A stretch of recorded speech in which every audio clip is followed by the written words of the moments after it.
The chamber was built to intimidate, and for most it succeeded.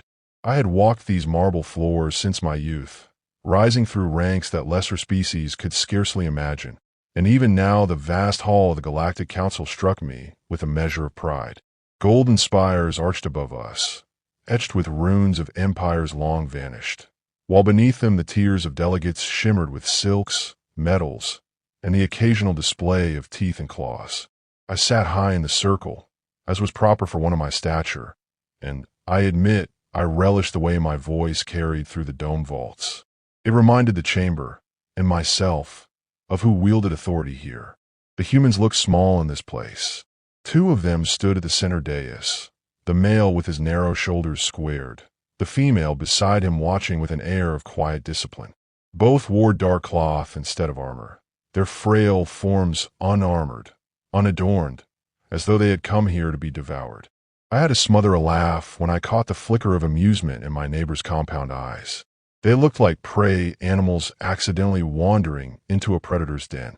The speaker's staff boomed once, echoing like thunder, and the charges were recited in the crisp tones of protocol. Reckless expansion into sovereign sectors. Exploitation of resources without council sanction. Unchecked proliferation of outposts that ignore the carefully balanced order of our sphere.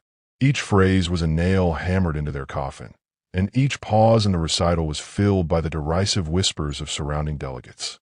Some clicked mandibles, others rumbled growls, and still others snickered in voices shrill enough to pierce the ears. When it was my turn to speak, I rose with deliberate leisure. My robe trailed across the dais, embroidered with the sigils of victories earned long before these apes had split stone with their crude tools.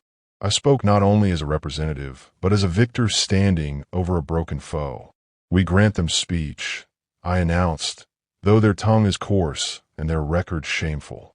Let the council bear witness. Humanity has failed to abide by the law of order, preferring chaos, greed, and short-sighted hunger. They reach outward with their stubby hands, grasping, always grasping. They are a threat to balance, and threats must be contained. Agreement rolled through the tiers like a wave. The human said nothing, not yet, and that silence felt like consent. When the staff struck again, it was with finality. The verdict: all human territorial claims nullified. Their trade licenses revoked. Access to council markets denied. They would no longer be considered a recognized civilization, but tolerated as a minor species, permitted to survive only under oversight. It was a sentence of humiliation, a declaration that the age of mankind's ambitions was over before it had properly begun. I turned my gaze to them then, expecting outrage.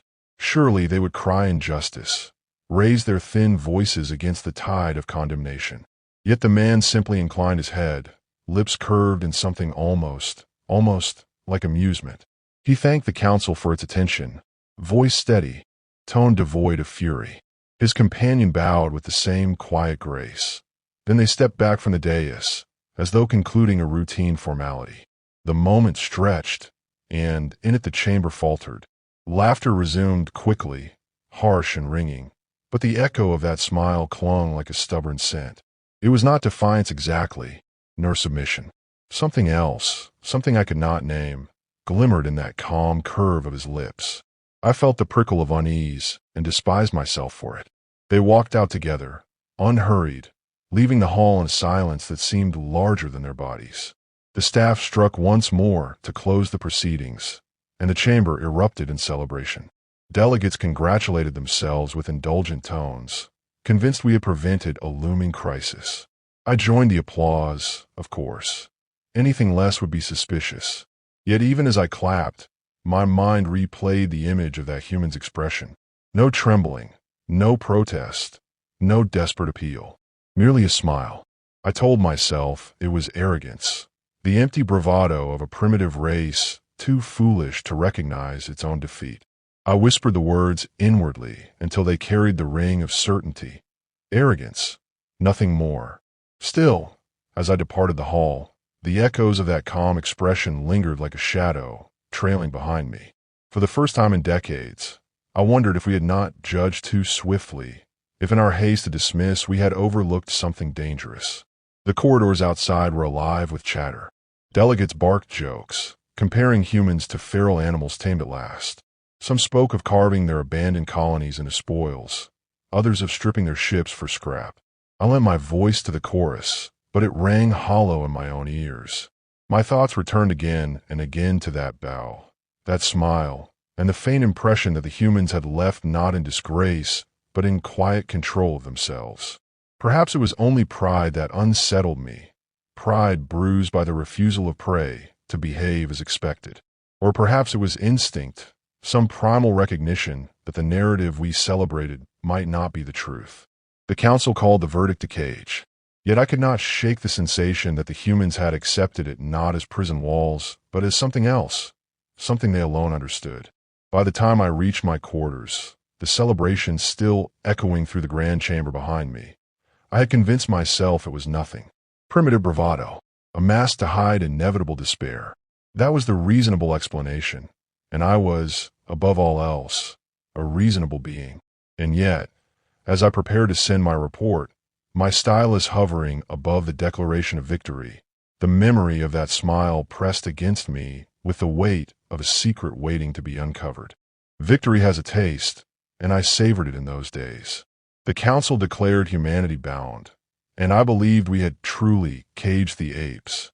Banquets were held in the Capitol halls, and I reclined among my peers, reciting with relish the verdict I had helped deliver.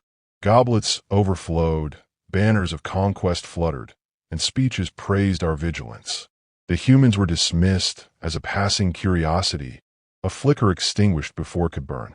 Their ambition had been daring, but their reckoning swift, and the council returned to its endless cycle of pomp and protocol. I remember toasting with a scaled dignitary, his jaw splitting in amusement as he muttered, "Short lives, short dreams."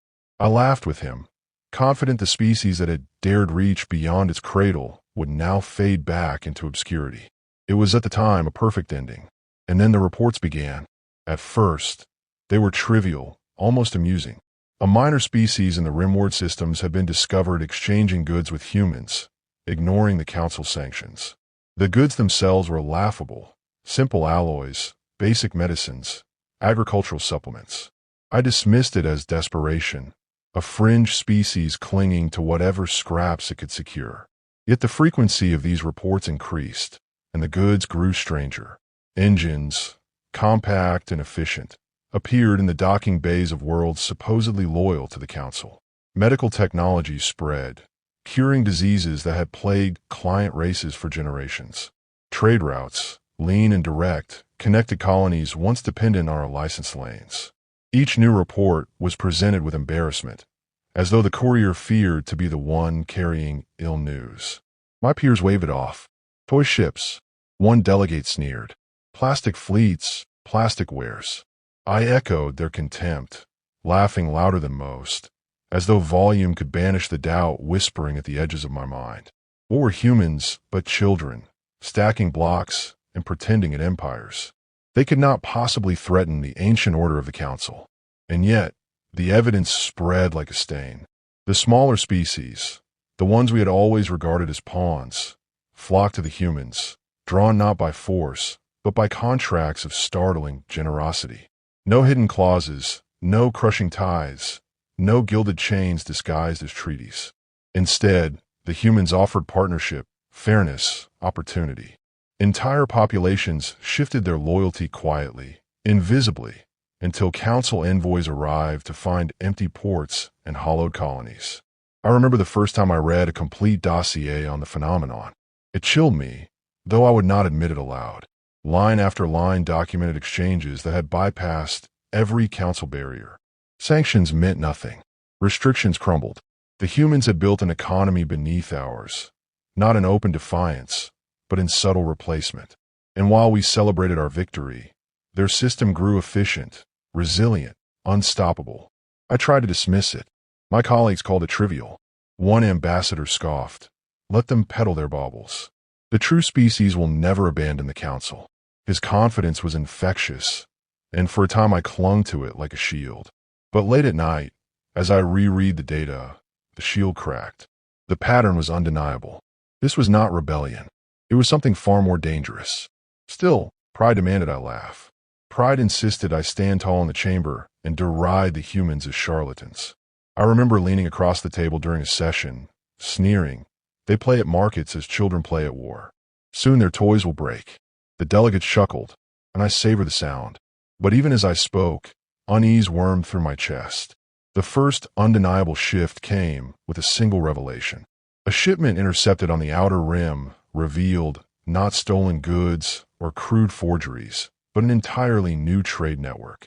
Ships unmarked by council registry moved in perfect coordination, faster and leaner than any of ours. Colonies once dependent on council licenses now thrived under human contracts, richer and freer than before. Entire economies, whole star systems, spun quietly out of our grasp. The realization struck me harder than any battlefield defeat. Humanity had not resisted us with weapons, had not challenged us with fleets or fire. They had simply stepped aside from our structure and built another, stronger one, brick by invisible brick. By the time we noticed, it was already too late to strangle in the cradle. Their web was complete, and we were ensnared without even knowing we were prey. I told myself again that it was arrogance. The humans could not possibly sustain such growth. Surely it would collapse under its own weight. Surely the council, with its centuries of dominion, would remain unchallenged. Yet in quiet moments, the smile of that diplomat returned to haunt me. He had known. Somehow, standing in the chamber as we pronounced their doom, he had known this would come. That thought poisoned my certainty. At gatherings, I found myself less eager to laugh. When peers mocked humanity, I forced my lips into a sneer, but felt no conviction behind it. Attention grew in me, subtle at first, then sharper, until even casual reports of human trade routes set my teeth on edge. I dreamed of them sometimes, dreams of shadows spreading across star maps, of human voices whispering in markets, of their smile shining through our decrees. I should have spoken then. I should have raised the alarm, but pride sealed my throat. To question the council's verdict would be to question myself, my judgment, my stature. Better to smother the doubt, to bury it beneath titles and robes. And so I waited and watched and told myself the humans were only playing at grandeur. But I knew better. The unease settled deeper with each passing day. Rumors turned into numbers, numbers into facts, facts into a pattern I could not deny. I remember staring at the final report one evening, its words stark and merciless. The humans had not survived our verdict. They had thrived under it. They had turned their supposed defeat into the foundation of something greater, something that slipped through our fingers even as we clenched tighter. And as I set the report down, the memory of that calm bow in the chamber returned. I realized with a shiver that I had not been witnessing arrogance that day. I had been witnessing certainty. They had known all along that our chains were made of paper. For the first time, I felt a sting of dread, sharp and undeniable. I told myself it was only a shadow, only an echo of doubt. Yet deep within, I knew the truth. The humans were not merely surviving our judgment. They were preparing for something far larger. I cannot yet name it, but I could feel it moving beneath the surface of our victory, patient and inexorable. And the smile I had tried so hard to forget now felt less like bravado and more like a promise. The council's answer was predictable, and in hindsight, pitiful. Faced with evidence that the humans had built a rival network, the chamber erupted in fury. Mandibles clicked, wings buzzed, fangs were bared in indignation. Edicts were drafted with haste, more sanctions layered upon the last. Threats shouted across the tiers until the air itself shook with arrogance. I remember standing tall, voice sharp, declaring, "The apes mistake lenience for permission. We will remind them of their place." The proclamations went out. All trade with humanity, forbidden under penalty of seizure. Ships were impounded, colonies warned, smugglers threatened with extinction. We congratulated ourselves once more, convinced we had cut off the infection at its root. But the infection spread faster. For every lane we closed, 3 others bloomed in shadows. For every merchant we punished, 5 more slipped quietly into human protection. What we believed was control was nothing but theater. The backfiring was immediate and humiliating. Minor races long exploited by the council discovered dignity in human contracts. Wages rose under Earth's banner, not because of generosity alone, but because humans had realized something we had never considered. Loyalty could be purchased more cheaply with fairness than with fear. Medicines flowed freely through their networks, reaching colonies we had left to rot. Technology spread without the tolls and tariffs we had enforced for centuries. Populations that had once bent low to the Council began to look upward toward Earth with gratitude, and that gratitude burned hotter than any chain of law. I saw it in my own household.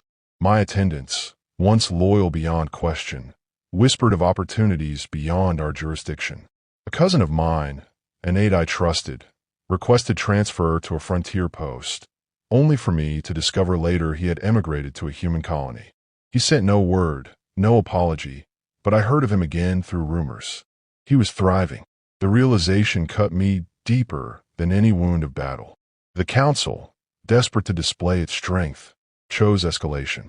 Fleets were deployed, shimmering walls of steel and fire that had cowed rebellions for centuries. I was present when the order was read aloud. Blockade all human trade, seize their vessels, and if they resisted, crush them. I admit I felt relief. At last, we would remind the mammals that power was not measured in contracts and currency, but in armaments. The fleets arrived on human borders with weapons primed, banners unfurled, and voices loud with confidence. For a few hours, we savored triumph.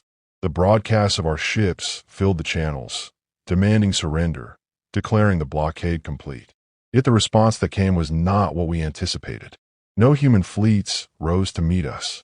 No volleys of fire cut through space.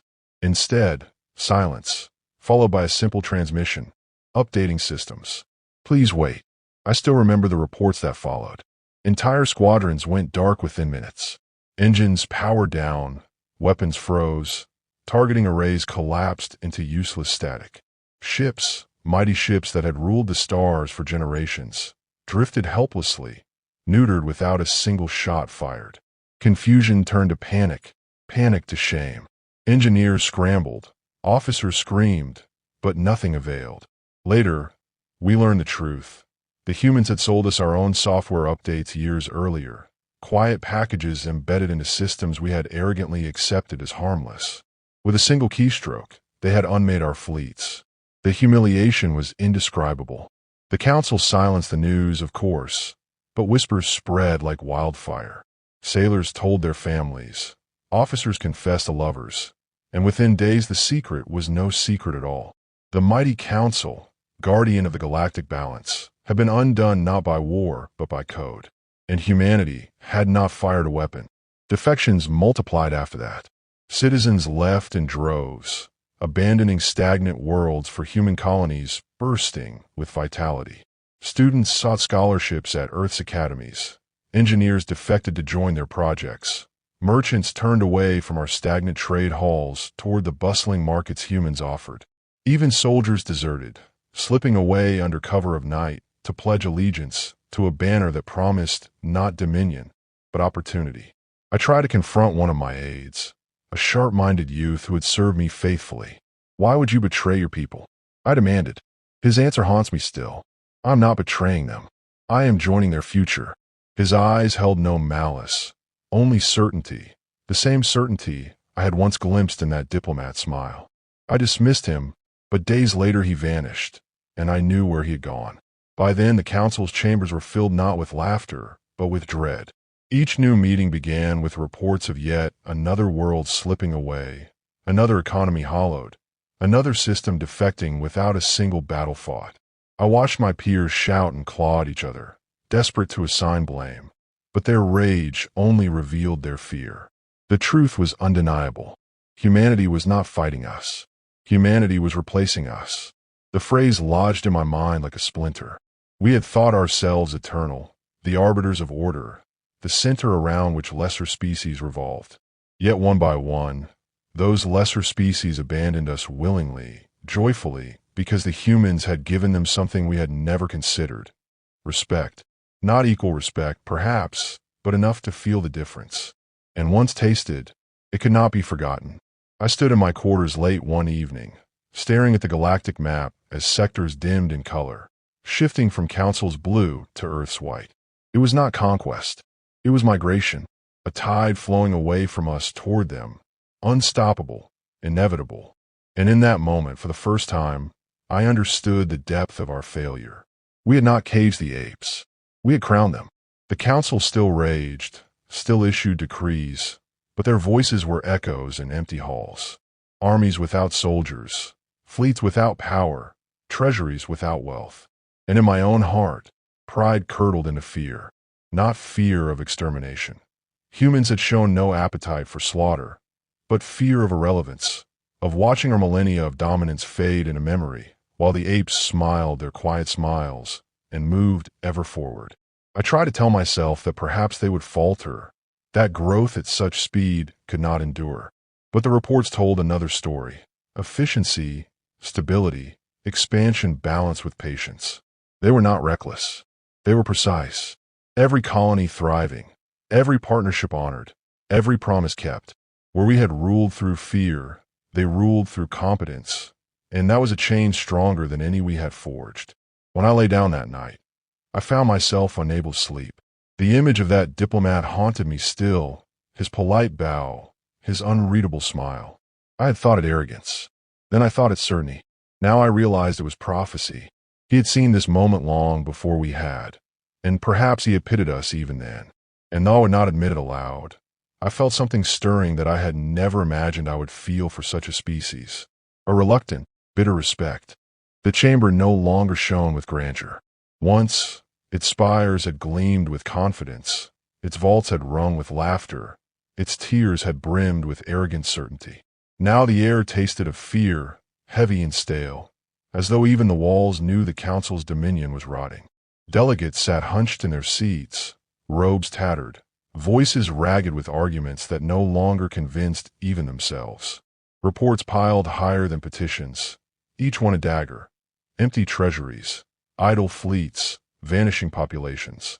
We who had once boasted of balance and order now clung to fragments of our own illusion. I tried to speak once, to rally them.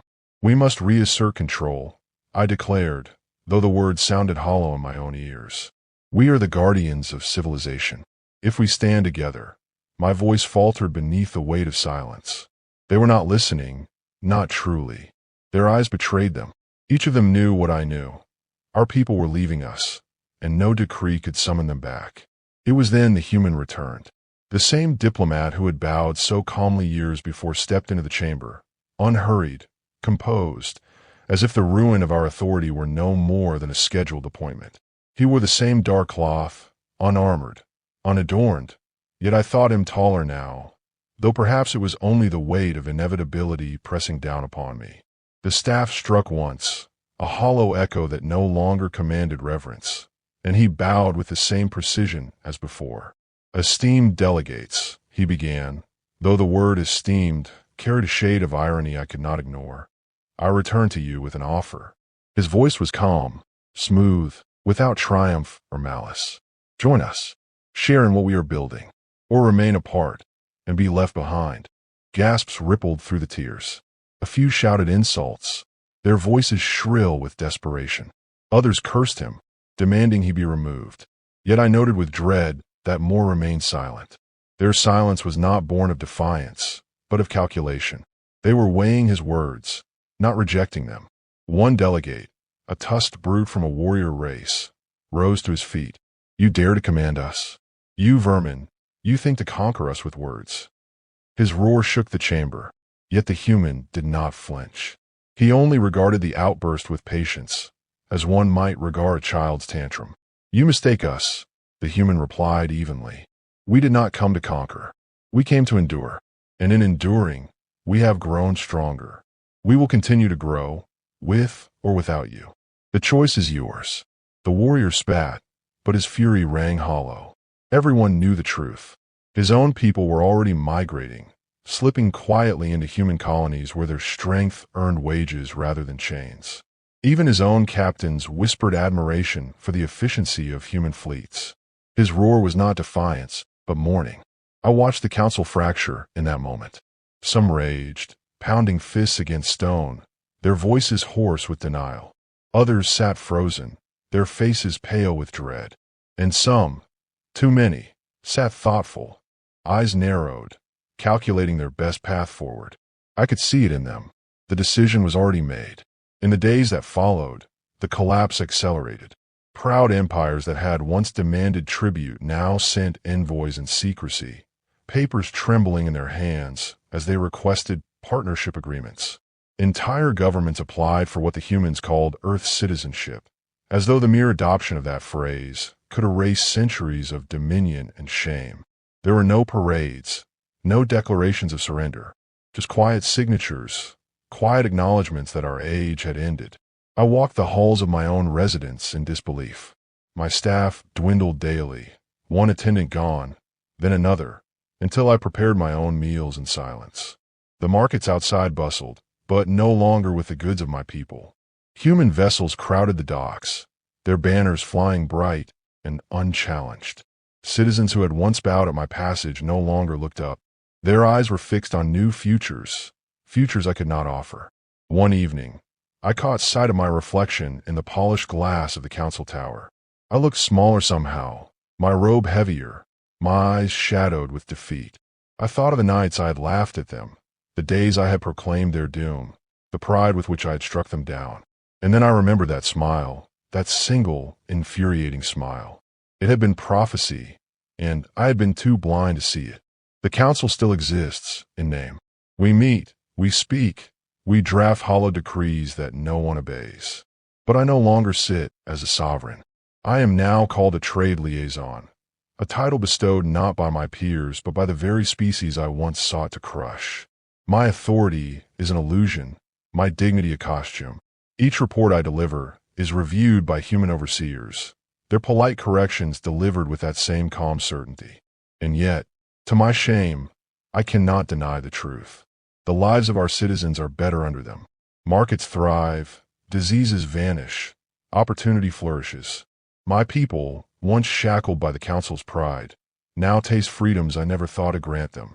We resisted chains, yet found their collars more comfortable than our crowns. I sit now at my desk, writing these words as another human envoy arrives to oversee the next transition. I wonder if he will smile at me, as the first one did. I wonder if I will feel again that strange mix of resentment and reluctant admiration. Perhaps it no longer matters. Perhaps the true irony is not that we lost, but that we needed to lose so that our people could finally be free. We tried to chain the apes. Instead, we lined up to wear their collars. And in doing so, we discovered those collars were lighter than the weight of our pride, and far more comfortable than the crowns we once guarded so jealously.